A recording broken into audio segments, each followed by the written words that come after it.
I didn't purposefully set out to go into the forest. That's where I ended up. I ended up there because I had really nowhere else to go. There were no human voices. There were no cars. There was no interference. There was just the soft sounds of the forest. I heard that frog. And I can picture it. You know, people don't live in forests, by and large, anymore. And people live in houses and hotels and hostels, and you know, but they don't live in forests. I mean, what do you mean you live in a forest? I don't know how he survived in the forest, really. I mean, it gets wet up there, very wet. And it's also freezing cold up there. The forest, for him, became his haven, his sense of peace. Probably not his preferred way of being, but the safest bet at that point in his life. At one stage that he decided that to keep people safe, he needed to remove himself from society. It's like, I don't have to run anymore. I don't have to hide. I don't have to fight. I just stop. I was going to die in there, or I was going to leave. Never would have picked this outcome.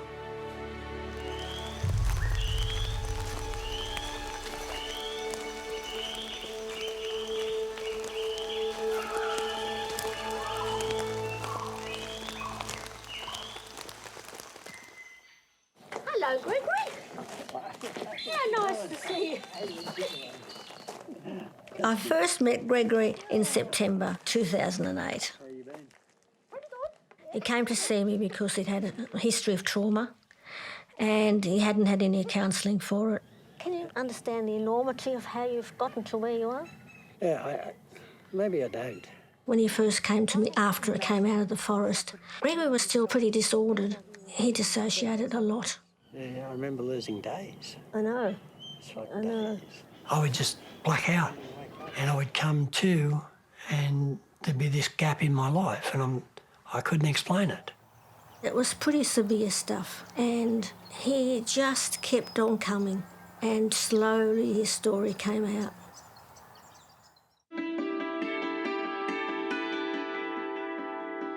I grew up in Tamworth with my 5 sisters.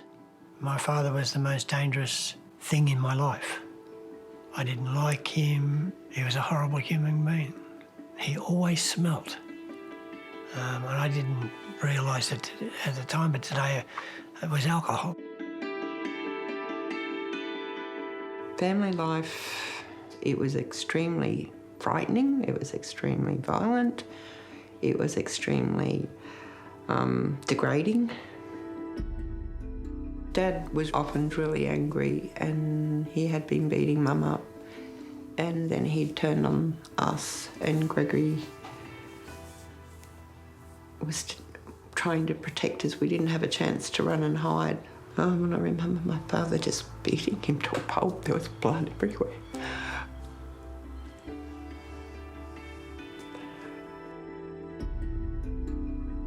As a child, I was always waiting for the next beating. I was always waiting to be abused.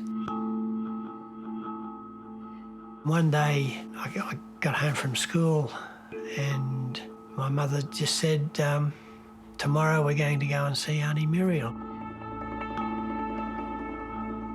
The next day came and we're all packed into the car and we're off to Armidale. I remember thinking, wow, that's a big house Auntie Muriel lives in. It definitely wasn't Auntie Muriel's house. Where we ended up was St Patrick's Orphanage. I was 10. It hadn't occurred to me until a couple of days later that my mother had gave me away. My mother gave me away. And not only had she given me away, she told me a lie to do it. She came back and she collected us, but then she surrendered us again. She could never regain my trust or my respect after that.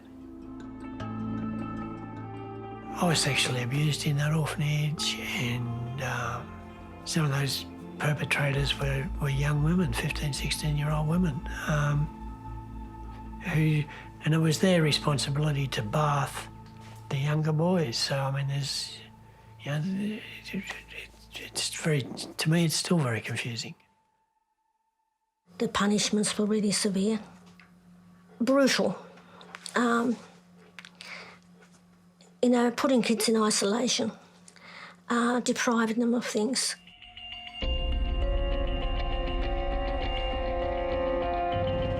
And underneath the staircase, there was a closet. On occasion, I would find myself locked in that closet. And I could be locked in there 4, 6, 8 hours a day, without food, without nothing. I'd just be locked in there.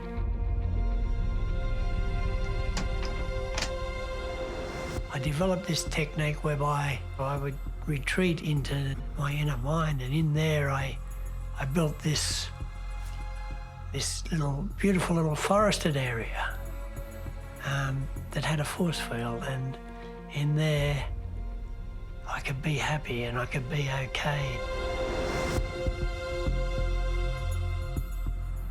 Minda is an Aboriginal word meaning shelter, and this shelter shows what the Child Welfare Department can do when it has the money. From the age of 14, I spent around about 4.5 years in juvenile detention in the punitive system. I did some very silly things. I stole, and I mean, my respect for society was so low. Boys generally respond well to discipline. I remember being a teenager and him coming back into my life. By that point in time, he was really angry. And you couldn't talk to him. He was so angry. I was given a battery of tests. I was of very low intelligence. I think my IQ was measured at 81. And psychologists, psychiatrists diagnosed me as a sociopath. And I'd ask different people around, you know, what's a sociopath? Somebody that has contempt for society, creates a lot of violence in society. Yeah, I'm good at that. I can do all those things. Yep, not a problem. When I left the institutions, I was so angry that a person would only need to look at me sideways and I would shoulder charge them. I would headbutt them in the face. I was merciless.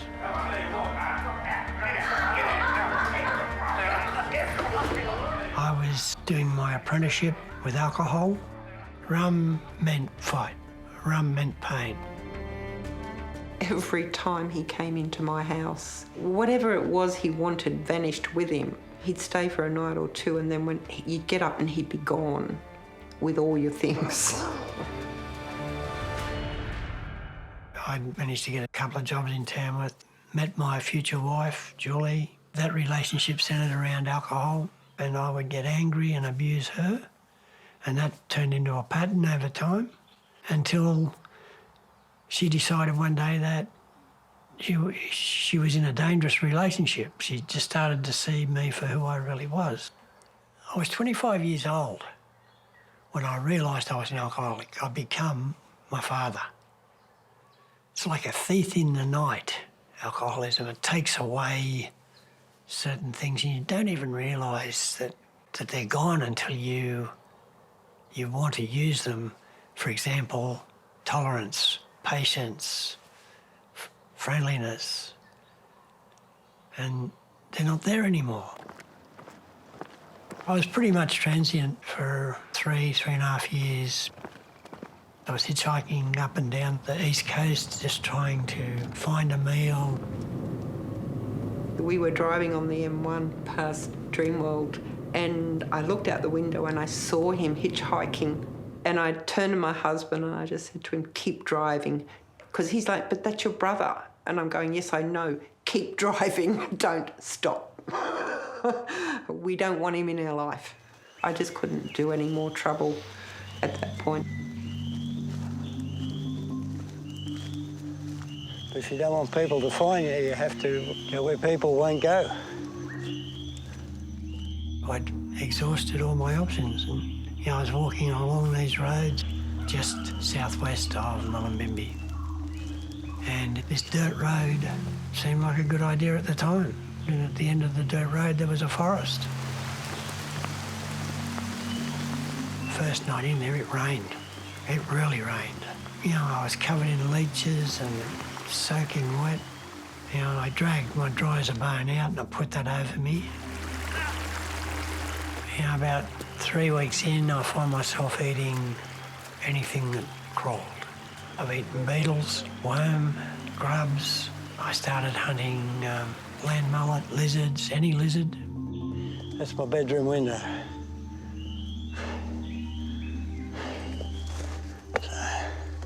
This is my campsite, quite literally.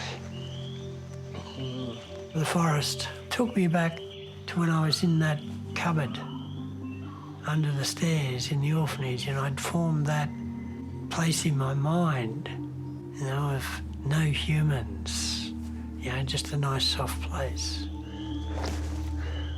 I was never going to glean enough produce from the forest to satisfy my addictions, so I established a nice little area north of my camp whereby I could grow some marijuana plants. Just that simple action opened up a whole trading network for me. It took me to the Byron Bay market, it took me to Sydney, you know, it took me to lots of places. Some of that horticultural product I traded for cash, and I was able to buy homebrew kits. It was quite a lethal brew that brought me to my knees. My lineal recollection of time is not all that good.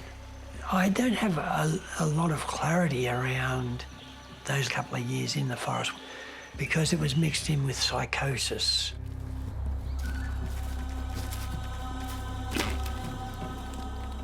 I'm off having conversations with some aliens or gremlins or my ancestors.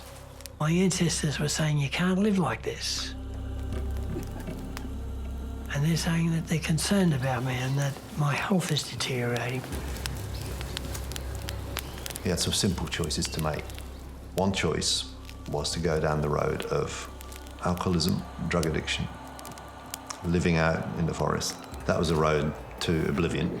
Or take the very brave, necessary step for the alternative life of which he had no idea what that might look like. I have no recollection of months after I exited the forest. The very next consciousness that I have was actually sitting on a park bench at the back of the Tweed Heads Hospital. I was still very sick. I still had psychosis. There was still a lot of confusion in my mind. He was at death's door. He was a guy who had a whole range of problems that alcoholics experience, all the neurological problems. He used to walk with a stick. He could barely walk. And all of a sudden it struck me. I had created all this damage. I had caused all this mess. I thought I was fighting other people. I was fighting myself. My whole life I'd been fighting myself. And I remember dropping to my knees and I'm thinking, I don't want to fight anymore.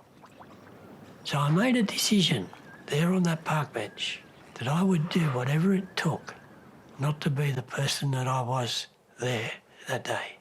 Well, he stopped drinking, and that made a huge difference because it took one big factor in violence away. And then his memory started getting better as well. He was able to function, you know, to actually learn. I'd always wanted to do my leaving certificate. I wanted to finish school. I never thought I was dumb. Everybody told me I was, but I didn't think I was. I started going to TAFE at Southport, so I found myself moving my possessions into the sand dunes closer to TAFE. When people would ask me where I lived, I'd just say, down next to the beach. It's good to see you. Good to see you. Gregory came to TAFE in 2003, and I was one of his teachers. Do you want to go and see a classroom? Let's do it. Okay. That sounds good to me. He came in and he was dressed unusually, so you could tell he'd had some life experiences. I was teaching adult tertiary preparation, which is a course designed for people who want a second chance at education. Come and have a look at this room. It's so different. And there were sort of tears of frustration, but then they were tears of, can I really do this? And then he got on with the job. And I remember you ringing me last. He was like a sponge. He just absorbed everything you taught him and more. He learned.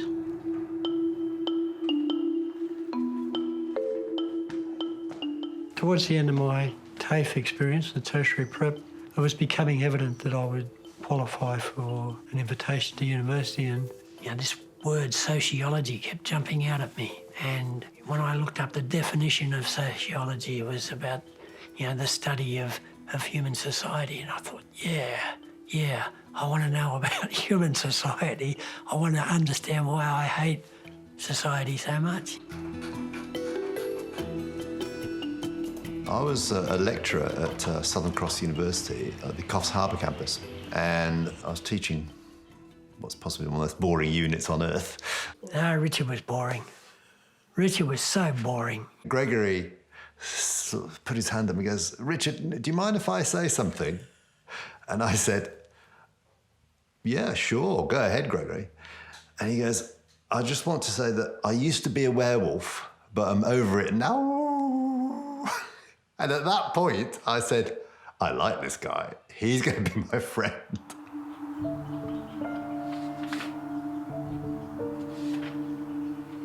So I was doing some research for an assignment there, and in my search results, this Forgotten Australians kept coming up.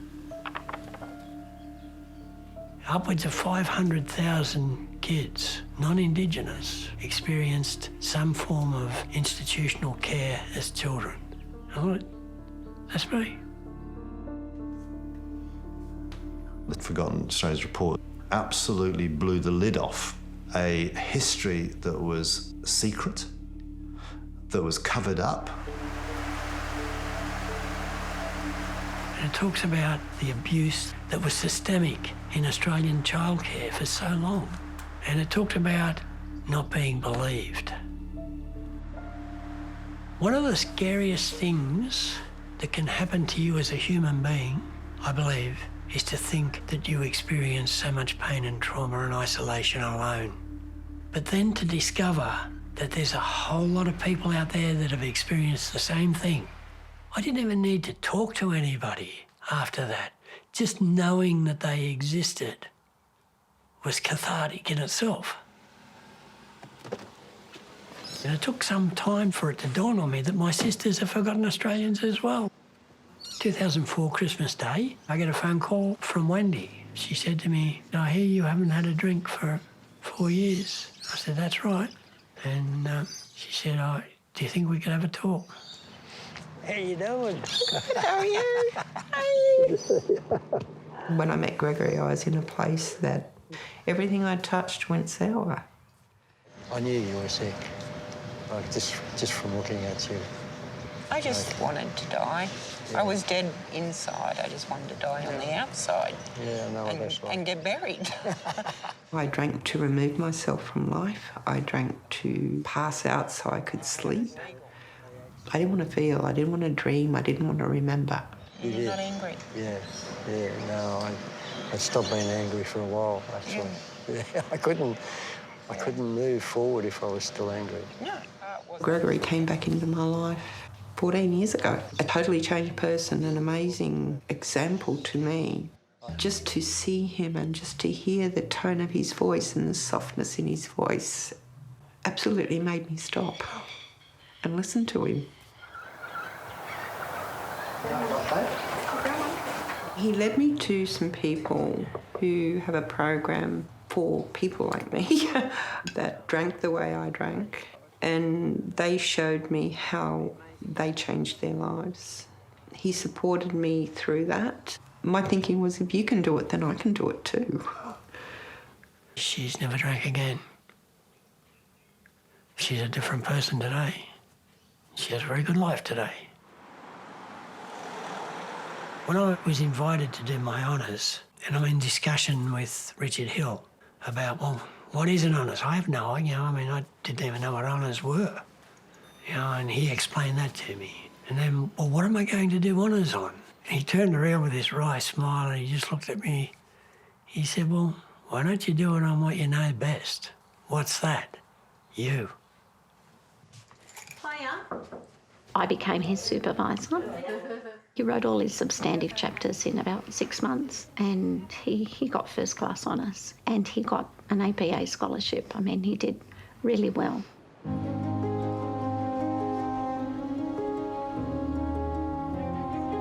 He does stand head and shoulders above the rest. He's done a PhD. That's not an easy task. Chancellor, I present to you Gregory Smith, who has been admitted by you to the degree of Doctor of Philosophy. So it just goes to show again the level of the work he's done, the level of the man he is.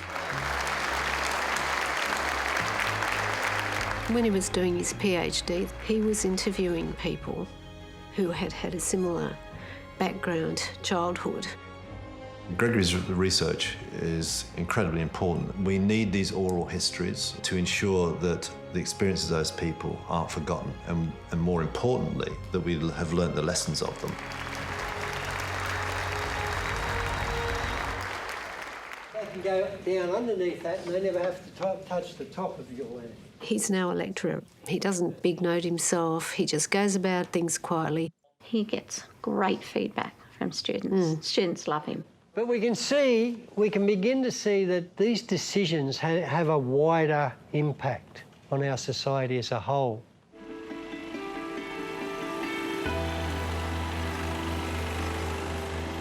When I was just into my PhD, I bought 25 acres just south of Grafton. I didn't want to be homeless anymore. And owning a piece of land meant nobody could kick me off it. Nobody could tell me I had no right to be there.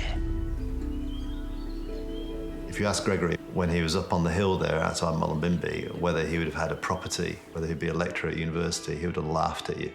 He would have said you'd change your drugs. Sometimes I come down in the morning, have a little bit of a reflection, a bit of meditation. He told me that I could have a life, and it didn't matter what had happened to us as children, we could be good people, no matter what. Richard Hill, to his credit, kept telling me that I wasn't a sociopath, but I still had these reservations. The idea of being a sociopath started to dissolve a little bit towards the end of my PhD. They told me I was stupid. If I can do a PhD, maybe I'm not so stupid. Maybe they've made some mistakes on some of these other diagnoses. Today, I don't think I'm a sociopath. Yeah, I'm just another human being. Yeah, do the best I can like most human beings.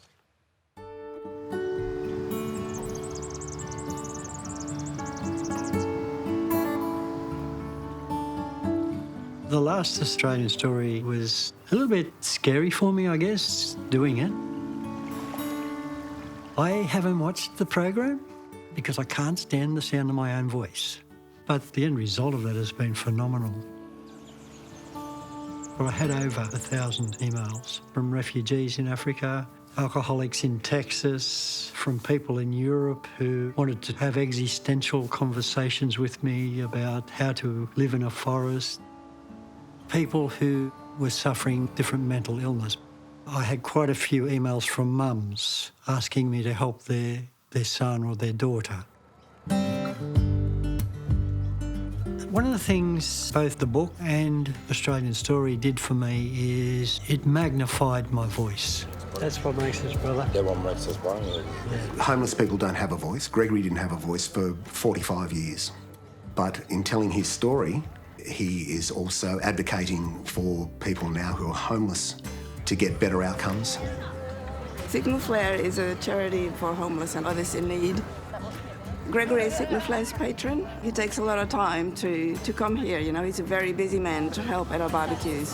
Have you got a regular GP up here, or are you going to stay around? We're offering health checks with qualified nurses. We've got the Combi Clinic, which does liver checks.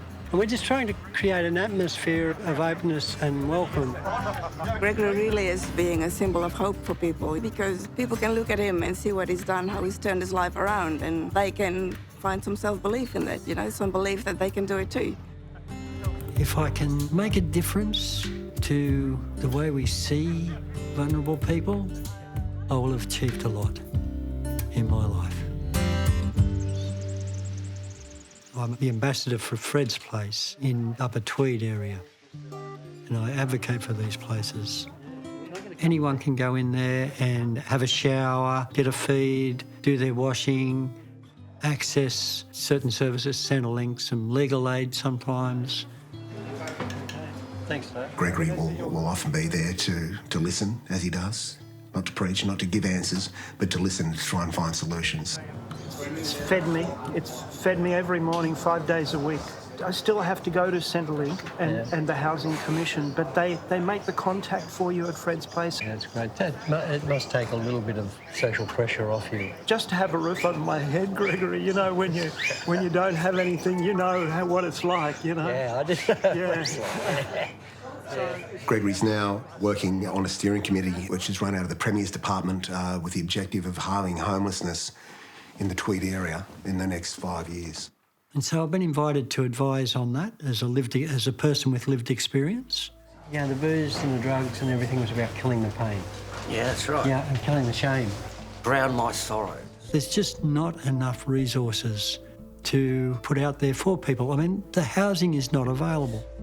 These vulnerable populations are one of the saddest growing areas in this country. Having helped Gregory tell his life story in a book, he allowed himself to be vulnerable, which led to a very deep connection, and we couldn't help but become very good mates. If you could change 2 or 3 fundamental things about our approach to homeless people now, where would you start? Changing people's attitude. But one of the big tragedies, and I don't think we talk enough about this in our society, is young homeless women. First time he came to visit us, had a very bemused look on his face. And I said, "You all right, mate?" And he said, "Oh, well, this is different." I said, "What do you mean, what's different?" He said, "Visiting with people."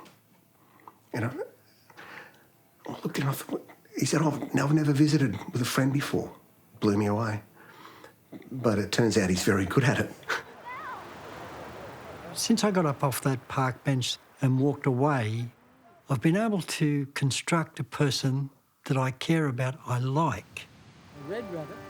My colleagues have taught me what it is to have a friendship. I want to be a good friend to other people, so I'll be a good friend to myself. Calling all rabbits, come in all rabbits. One of the really big things that's happened to me this year, 64 and a half years old, and I finally have tenure, a full-time, secure position with a university as a lecturer, a full lecturer. Wow, how amazing is that for someone that's come from where I've come from? It's an amazing journey.